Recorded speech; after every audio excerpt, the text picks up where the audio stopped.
The kombucha fridge was leaking again. Third time this month.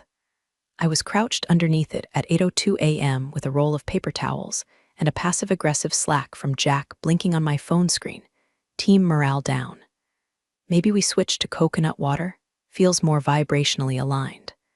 I knew the morale wasn't down because of fermented tea. It was down because we hadn't had a functioning HR department since Eliza quit mid-Zoom call in April and screamed this place is a cult in a WeWork costume. Jack called it a disruptive exit and posted a LinkedIn video about mental wellness in the workplace the next day. Got 7,200 likes and an invitation to speak at a conference in Austin. Never mentioned that I stayed late that night answering payroll questions for 12 confused employees, one of whom was crying because she'd been accidentally taxed as an international contractor for 6 months. That's how it always went. Jack set the place on fire with a flamethrower made of TED Talk quotes and unpaid interns. I followed behind with a mop and an NDA. He wasn't stupid. Jack Kessler knew exactly how to sell chaos as genius, wore too tight turtlenecks and spoke in manic parables. We're not building a product, he'd shout during all-hands meetings. We're reprogramming society's neural expectations. People clapped. I watched our burn rate balloon like a tick on a dog's ear. He was also obsessed with optics. The walls of the office were covered in faux inspirational quotes like fail fast, fail often, and your vibe attracts your tribe, printed in curly fonts next to stock images of mountain climbers and light bulbs. Our product, a B2B SaaS platform for retail logistics, somehow never made it into any of the photos. But Jack's face did, over and over. Mid-laugh, holding a yoga pose on his standing desk, fist bumping the janitor like he was running for tech bro president. I was the opposite. I didn't post selfies. I didn't vibe. Knew how to reconcile the quarterly expense reports after he blew through $26K on a founder soul alignment retreat in Chalum. I'd been here 3 years, long enough to outlive 4 CMOs, 2 data teams, and the time we tried to pay engineers in crypto. I didn't believe in Jack's vision. I just didn't want to be unemployed in my 40s. This week, he was more insufferable than usual. Fortune Business was sending a reporter. Claudia Monroe. Jack kept practicing fake spontaneous moments in front of the mirror in the meditation pod. Oh, this, he'd say, holding a branded baseball cap. Just something our interns came up with. We let ideas flow here. Then he'd toss the hat onto a shelf, pause, and redo the whole scene. I walked past that pod 6 times in 2 hours. He was still at it.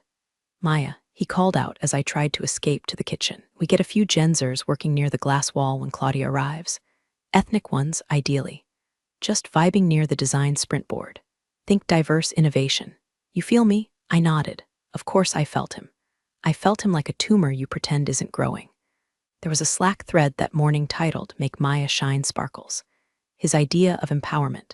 It was full of instructions like have Maya explain the ops dashboard. She makes it sound real. Get Maya to walk Claudia past the Q2 wall. It looks like we do retrospectives.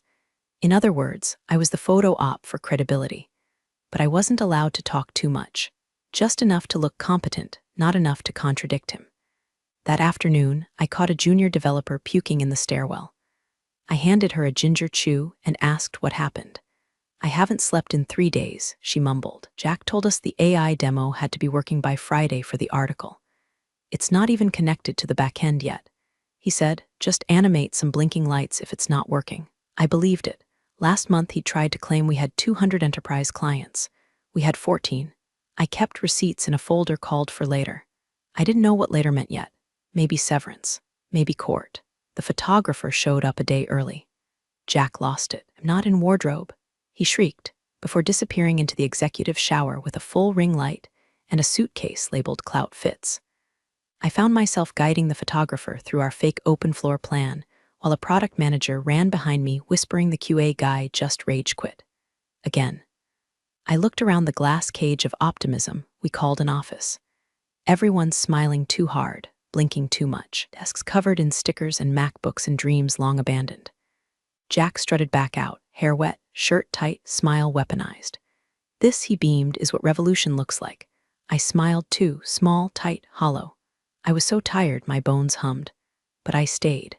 Because staying felt safer than the fall. because I thought maybe if I held the company up long enough, I could quietly exit with a reference letter and what little dignity I had left. I didn't know yet that in 48 hours, Jack Kessler would fire me in front of a national journalist for poisoning the vibe. I didn't know Claudia Monroe would look right past him, tilt her head slightly, and ask me the sentence that would split my life in two. I think I've found the real story. Are you free to talk? Claudia Monroe arrived with the kind of stillness that made you forget she was there, till you realized she'd already written down the thing you just said in confidence. Tall, dark blazer, no wedding ring, and eyes that moved like a chess player skipping 5 moves ahead. Jack tried to hug her. She dodged it like she'd swatted away a mosquito. "Let's do a quick tour before we sit down," she said flatly, already walking past him. No clipboard, no recorder, just her and a pen. Jack scrambled to keep up. "This is where the magic happens," announced like a game show host, waving grandly at the dev team, who were half slumped behind monitors and visibly trying not to exist. "Say hi to Claudia, everyone," he yelled. A few people raised hands weakly.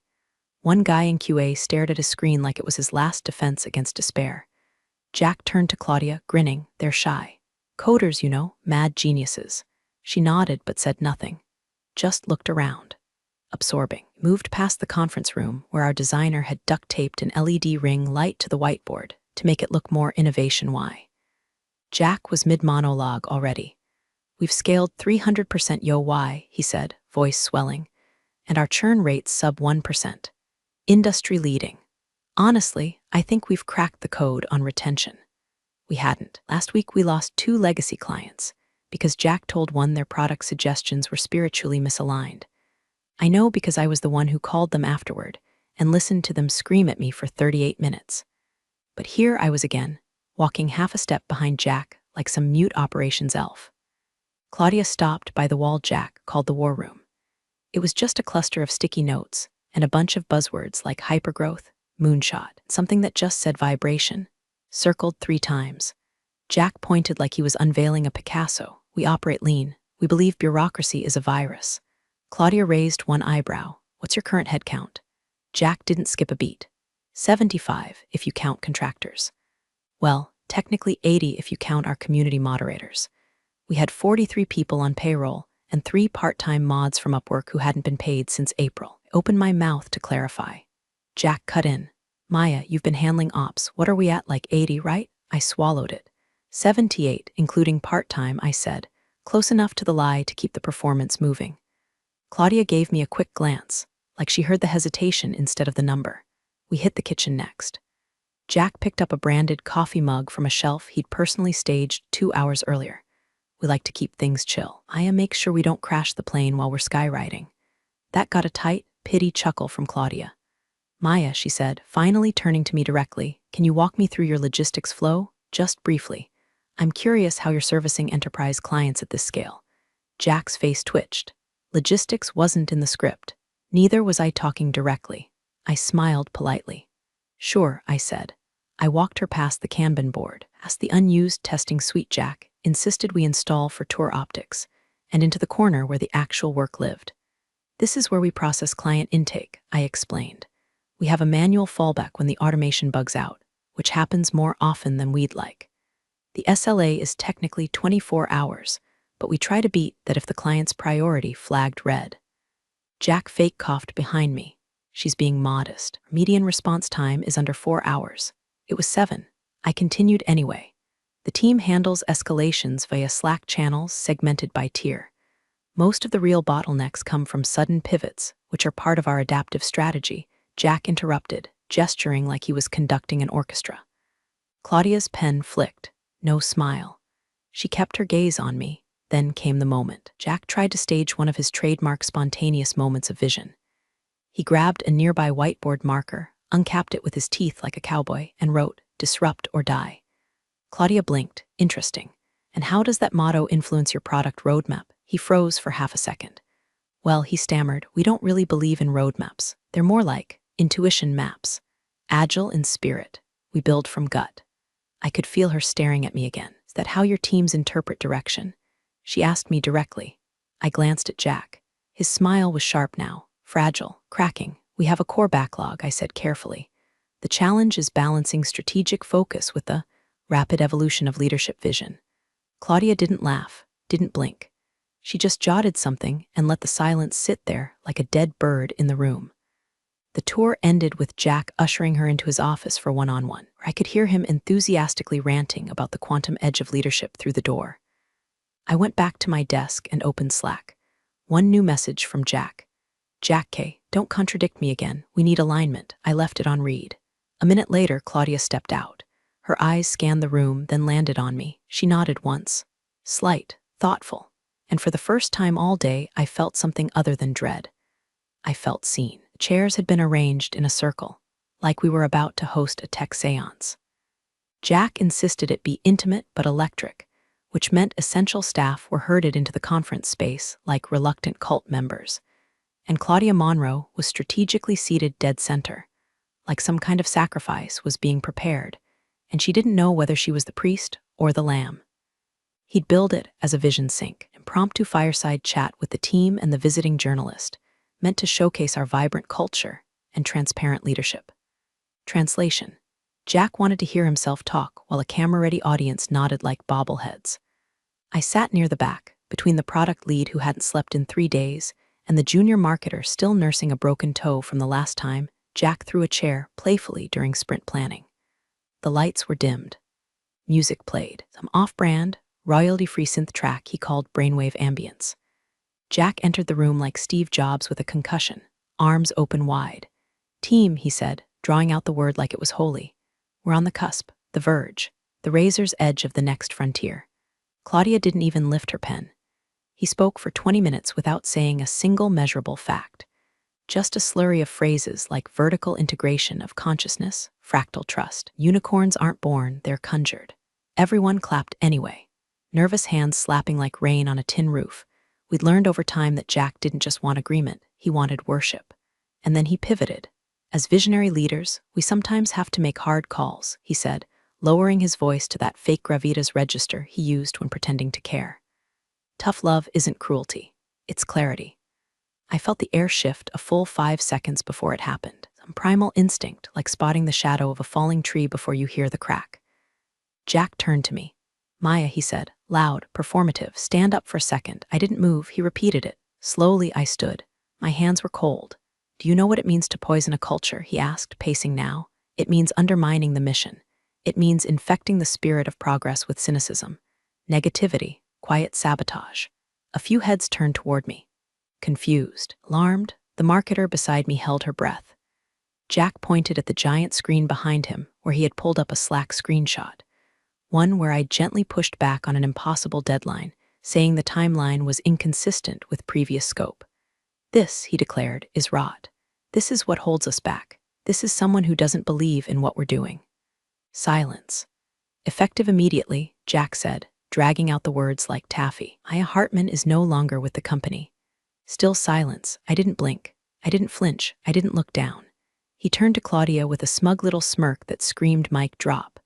Sometimes you have to cut dead weight to let the rocket fly. He was expecting applause. What he got was Claudia Monroe's voice, sharp, flat, and cold enough to crack the glass. I think I've found the real story, she said. Are you free to talk? Entire room pivoted toward her like plants tracking sudden sunlight. Jack's face twitched, like a glitch in the simulation. What? He stammered. I'm sorry. Claudia stood up, slowly, pen tucked away, eyes locked on me. I asked Maya if she's free to talk, she repeated, about what's actually happening here. Jack's jaw clicked shut. You could hear his teeth grind. A second passed. Then another. I nodded. I'm free. It was like something inside me uncorked. Didn't feel scared. Not anymore. Not humiliated. Just quiet. Solid. Like the ground had finally stopped shaking beneath me. Jack opened his mouth again, probably to pivot into some damage control monologue about visionary disruption and personal growth, but Claudia was already halfway to the door. I followed her. No one said a word, not even Jack. The last thing I saw before I stepped out of the room was my Slack screen still open on my laptop. Okay, we need alignment. And for the first time in years, I realized I was finally aligned with the truth. We met at a coffee shop 3 blocks from the office, the kind of place with reclaimed wood tables, single-origin espresso, and bathrooms that required a 4-digit code and a silent prayer. I chose it because Jack hated it, said it smelled like failure and gluten sensitivity. That alone made it feel like neutral ground. Claudia was already there when I arrived, sipping something black and viscous, scanning the room with the stillness of a person trained to watch before speaking. She didn't wave me over, just lifted her chin a quarter inch like a sniper acknowledging another shooter. I sat. She didn't pull out a recorder. That was the first thing I noticed. "We're off the record," she said. "Unless you say otherwise." I nodded. My throat was dry, but not with fear. Not anymore. Something else was bubbling up now. Flicker of something I hadn't felt since before I took this job. Agency.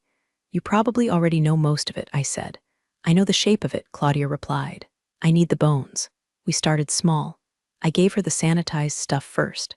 Harmless anecdotes dressed in corporate beige.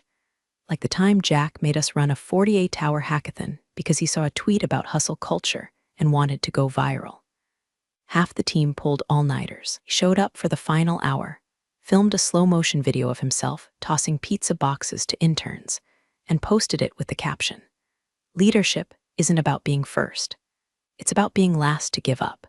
He left before the code review, or the time he mandated mandatory gratitude journaling every morning, then threatened to dock bonuses for anyone who wrote fewer than 3 bullet points. When Dev wrote, "I'm grateful I still have health insurance" 3 times and got flagged for performance toxicity. Claudia smiled faintly, but her eyes didn't. She was writing mentally, I could tell, folding the pieces into some larger shape. "He's got charisma," I said, "but it's camouflage. He uses it to distract people from the fact that there's no engine under the hood, just glitter and gas leaks." She leaned in slightly. "Tell me about the churn rate lie." I blinked. "I didn't mention that." "No," she said. "You corrected him yesterday. Subtly. He said sub 1%, you said 7. The way you said it told me it's real." I exhaled slowly. 7.3% last quarter. 10.1 the quarter before that. He rounds down, then buries cancellations under temporary suspensions in the reports. "Clients ever complain?" "Constantly. We've trained customer success to reroute escalation tickets back into the CRM as feature requests. Jack calls it perception laundering. He's proud of it." She scribbled something invisible into her mind. "And the revenue numbers?" I gave a small shrug. "Ask the controller, if she hasn't quit by now." Our biggest enterprise client is technically Jack's college roommate, paying $1 a month through a shell corp just so we can say we're servicing retail clients across verticals. Most of our actual revenue comes from 3 contracts, one of which is about to expire. Claudia nodded once. "I've spoken to 2 former employees. They said you're the only reason anything still functions." I laughed, short and bitter. "I'm the duct tape, he's the paint." She leaned back just slightly. Let the silence expand. Then she asked, "Why now?" I looked out the window. A dog was tied to a bike rack outside, yawning in the sun like the world wasn't actively on fire. Because for 3 years, I told myself I'd leave with my head down and a letter of recommendation, that I'd survive it if I just stayed quiet. But then he fired me in front of you like I was a roach he'd finally caught in the kitchen, like I was disposable. And for the first time, it hit me. I am disposable. We all are, unless someone makes it stop. Claudia sipped her coffee. "You signed an NDA?" she asked softly. "Of course. Standard or hostile?" "Both. The standard one is 7 pages. The hostile one has a clause that lets him sue me for defamation if I misrepresent the founder's character in any context that may reduce investor confidence." She raised an eyebrow. "That's not enforceable." "I didn't know that. You do now." Another silence. Then she said, "Let's keep it off record for now. If you're willing to share documents, emails, expense reports, anything verifiable, I can work around your name." I hesitated, then reached into my bag and pulled out a flash drive, a small, matte thing. I'd kept it on my keychain for months. Didn't know why. Now I did. "I don't want revenge," I said. "I want it to mean something. I want people to stop getting chewed up by him and spit out like gristle." Claudia took the flash drive, turned it over in her palm like a rosary bead. "Then let's find out what it's worth." As I walked out of that cafe, something strange happened. The sun felt warmer. My steps felt heavier, but in the way that meant they mattered. I wasn't some silent cog in a manic founder's fever dream anymore. I was a fuse. Lit. The flash drive sat between us like a loaded gun. We met again, this time at Claudia's temporary rental, an anonymous Airbnb loft tucked above a vegan soap boutique. No cameras, no microphones, just blackout curtains, a half-dead succulent, and Claudia's laptop casting sterile white light on her face as she clicked open the first folder. She didn't speak for the first 10 minutes. I watched her eyes move, faster, then slower, then very still. There were screenshots, Slack threads where Jack bragged about creative invoicing to avoid triggering audit flags, expense reports filed under a ghost subsidiary no one else had heard of. A Google sheet titled Roadmap Final Thisone, with edits traced back to Jack that showed manipulated investor decks, graphs smoothed, retention rates flattened, one cell literally copy-pasted from a TechCrunch article. Then came the emails. There was one from the vendor in Kansas, an ex-logistics partner who'd refused to sign a retroactive consulting retainer designed to backdate revenue. Jack told him he'd never work in this town again, which was both dramatic and laughably ineffective, given the guy lived in a cul-de-sac outside Topeka. There was another email thread with legal, where Jack demanded language in our customer terms of service be changed to allow retroactive feature removals without client consent, citing the Apple clause as justification. Legal pushed back. 2 of them quit that same month. It was the internal note to finance that made Claudia put down her coffee. Jack Kessler, I don't care if the tool doesn't exist. Bill them for the promise of the feature. Selling belief is the only thing keeping our valuation up. She leaned back, blinked twice, then looked at me like I was radioactive. Maya, she said quietly, this isn't just messy. This is fraud, like actual criminal fraud. My throat tightened. I felt it in my jaw first, then my spine. I'd known, of course, somewhere beneath all the rationalizing and corporate PTSD.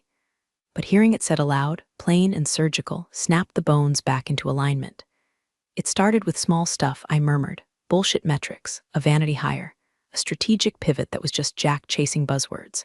And then it got darker. It always does. But I was already inside by then, already paid, already complicit.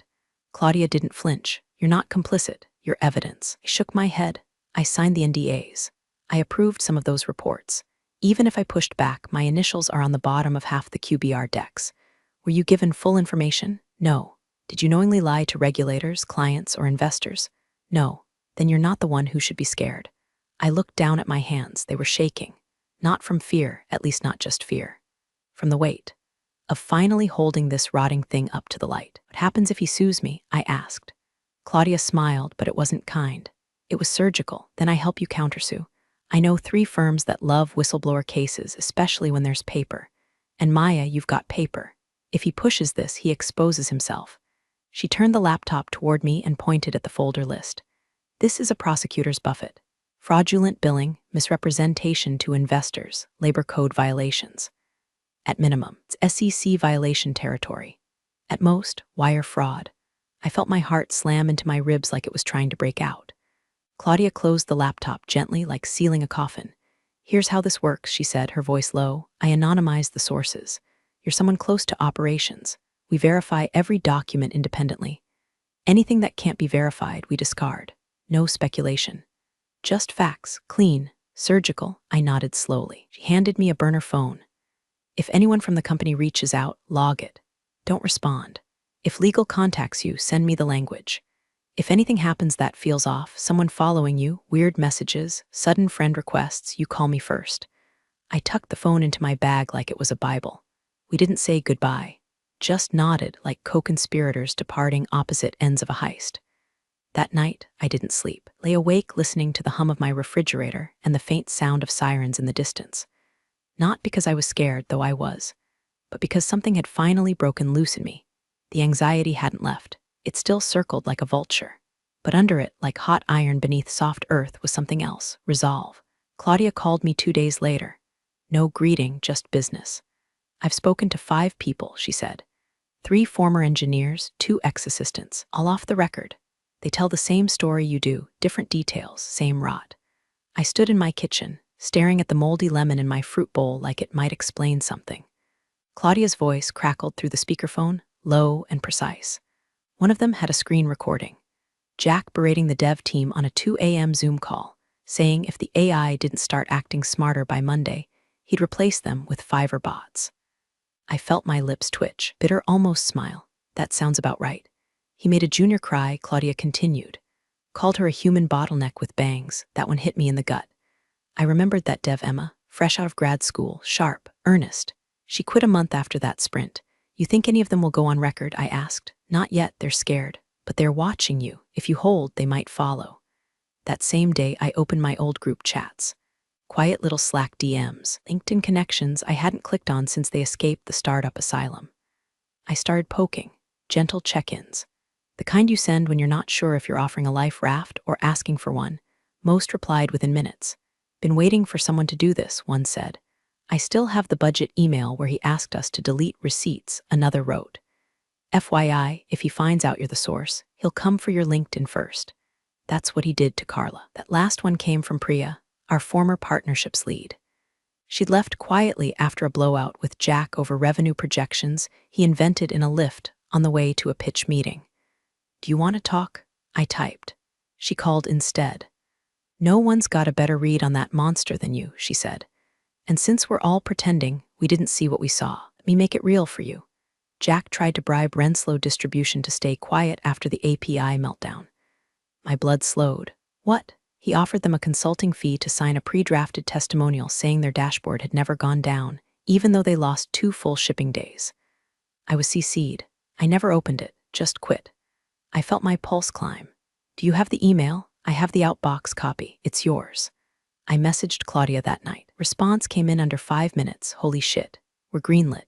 Editor just approved full investigation. I've got resources. Legal. Fact check. It's real now. I sat back in my chair, staring at those words until my eyes blurred. I'd been standing on a cliff for so long, I forgot there was ground below. When I showed up at Claudia's loft again, she had a whiteboard up now. Names, dates, arrows. It looked like a murder wall on a prestige HBO show. Here's what we're chasing, she said. Fraudulent revenue claims, retaliatory firings, NDA abuse, investor misrepresentation, labor violations, and if we get lucky, witness testimony from one of the vendors he tried to pay off. She turned to me. You're the anchor.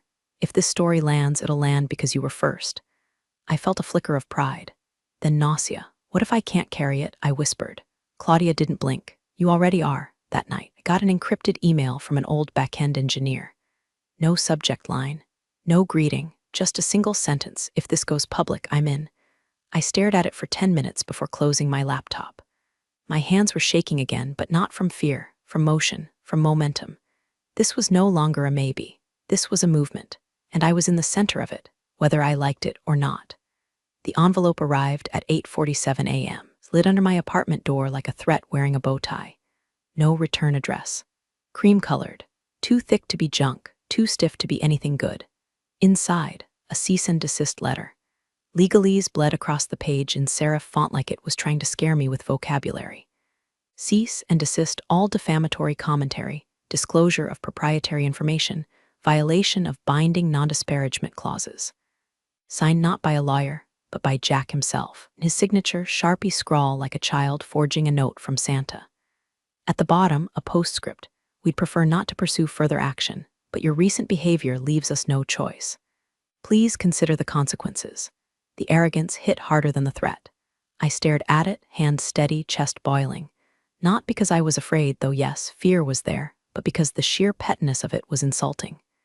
Jack knew. He didn't need confirmation. It smelled blood in the water the moment Claudia started asking real questions.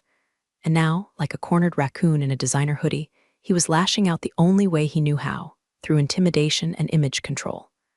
I scanned the letter, sent a PDF to Claudia. 10 minutes later, my phone lit up. This is good, she said. Good, I asked. He blinked. You rattled him. He sent a threat. He documented a threat, she corrected, which now becomes evidence. Barely had time to process it before my phone started vibrating again. Not Claudia this time. LinkedIn. Notifications were piling in like ants on a corpse. A post was making the rounds.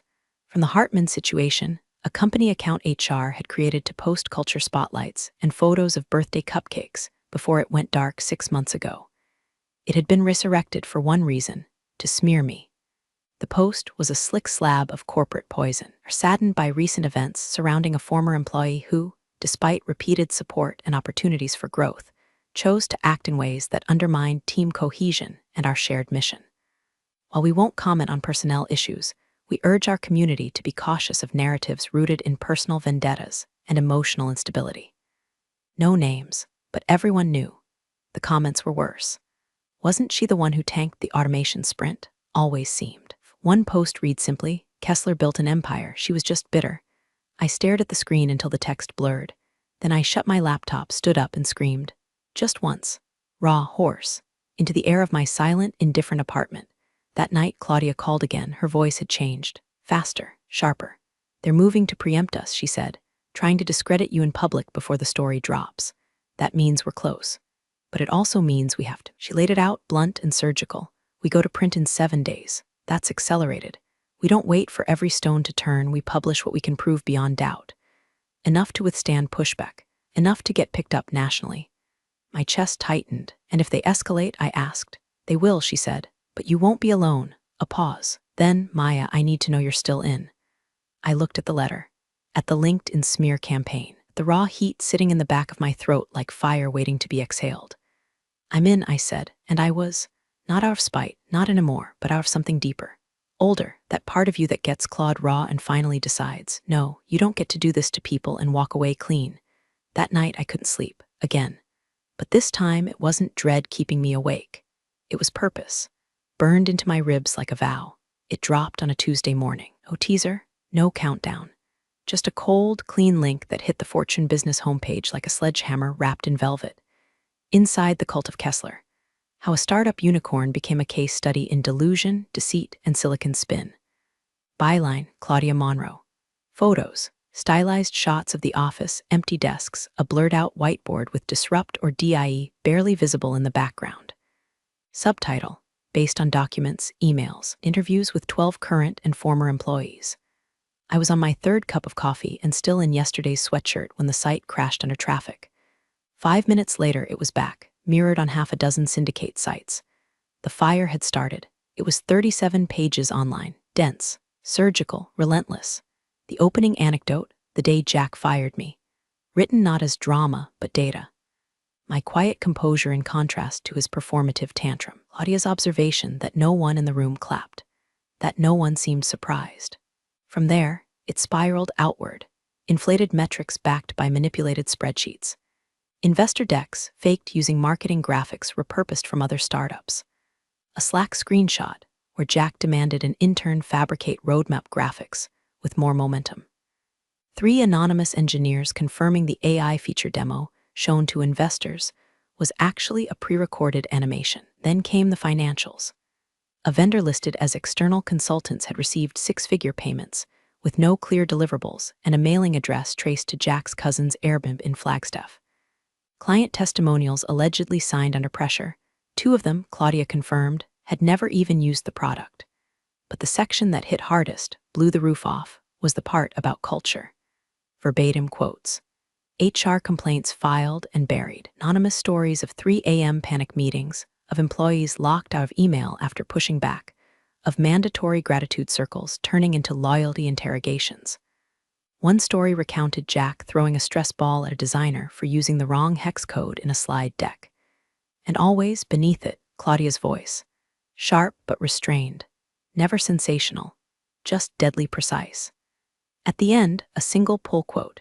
"It wasn't just dysfunction," said one former operations lead. "It was gaslighting wrapped in glitter.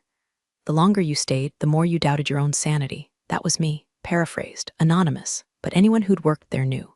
My phone didn't stop buzzing for 6 hours. Text from Claudia first, "We've made impact." Then another 2 minutes later, "Editor says it's going national." Picked up by 3 outlets already. TechCrunch wants to do a follow-up. LinkedIn exploded. But this time, not with smears. People started posting their own stories, quiet comments. "I saw it too, I was there. This piece says what we couldn't." One engineer who'd left a year before shared a link with the caption, "Now maybe I can sleep again." I kept scrolling, fingers numb, half in shock, half vibrating with adrenaline. The official company account, silent. No rebuttal, no legal statement. Just radio silence while their logo burned in digital effigy across Twitter, Reddit, every Slack workspace in tech. By noon, a board member had resigned to focus on other ventures. By 3, someone leaked a screenshot of Jack's private Discord server, where he called the article "A Witch Hunt by Bitter Feminists" and threatened to sue every last snitch into dust. That helped. By sunset, #Kessler Cult was trending. I sat in my apartment, blinds drawn, door locked, phone on silent, watching it all unfold like I dropped a lit match in a paper jungle. Vindication didn't feel like fireworks. It felt like quiet, like standing still after years of being pulled by invisible ropes. But under the stillness, something else stirred, something coiled, uncertain. Because this wasn't the end. Jack wasn't gone, not yet, and I wasn't safe. Not yet. 1 month later, I stood in line at a grocery store, holding oat milk and a bruised avocado when I saw it. Fortune Business. Center rack, glossy and smug. Cover headline, the woman who brought down a tech giant. The photo was grayscale. A silhouette against a glass conference room. My posture, my hair, my goddamn boots. Blurred face, anonymized. But to anyone who'd ever walked those hallways or shared a Slack channel with me, it might as well have been a mugshot with my name etched in neon. I grabbed the magazine and flipped to the feature. 7 pages. Full spread. Subhead, an exclusive look inside the unraveling of one of tech's fastest rising unicorns, and the quiet force who lit the match. The article didn't repeat Claudia's original investigation. It expanded it. More sources had come forward. On the record this time. Engineers, account managers, even a junior investor who admitted they'd been told to stop asking questions and enjoy the ride. One assistant detailed how Jack had forced her to delete emails and fired her for inappropriate emotional tone in her Slack messages. A contractor described being paid in advisory equity that vanished after a fake acquisition press release. The story didn't end with Jack's downfall. It began with what followed. The board held an emergency vote 2 weeks after the article dropped. Jack was stripped of authority, then of title, then of access. His keycard was deactivated while he was still giving a fireside chat at a self-organized founder retreat in Sedona. The SEC opened a preliminary investigation. So did the IRS. Half the investors fled within 72 hours of the follow-up report. His flagship product, unusable without the dev team he'd alienated, was quietly sunsetted, its backend left to rot like a broken clock in a warehouse no one bothered to lock. Meanwhile, got an email from a firm I'd admired from afar for years. Not some buzzword mill, but a consulting group that specialized in corporate rehabilitation and forensic audits. Real grown-ups. The email was short. We followed the story. We believe people like you are exactly what tech needs right now. Are you open to a conversation? I didn't reply right away. I needed a minute. Maybe a month. Because for the first time in years, I wasn't surviving a job, wasn't clawing my way through gaslight meetings or fixing someone else's wreckage in the dark.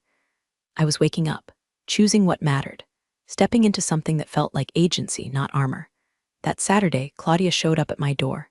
No press pass, no recorder, just a bottle of champagne under one arm and a smirk that said, "We both know." She raised the bottle. For the record, she said, "I've never toasted a source before, but you're not just a source anymore. You're the story." We sat on my balcony, legs propped on the railing, the city humming beneath us like a calmer, kinder beast. I asked her, "Do you think he'll try to come back, rebrand himself?" "Probably," she said. "They always do. Burn the house down and sell the ashes as incense." I laughed. It felt clean, final. We clinked our glasses, foam spilling over our fingers. I didn't give a speech. Didn't whisper some dramatic vow. Just let the silence stretch between us like warm fabric. Because it was done, not erased, not forgotten, but done. Jack Kessler's empire was rubble. And somehow, without planning it, without ever asking for it, I had become the cautionary tale, the quiet voice that tipped the first domino. And in that moment, glass in hand, wind on my face, Claudia beside me, I finally stood still. And didn't flinch. You're the real stars of the corporate jungle. Thanks for watching. Hit subscribe, or I'll flick the switch on your old cubicle memories.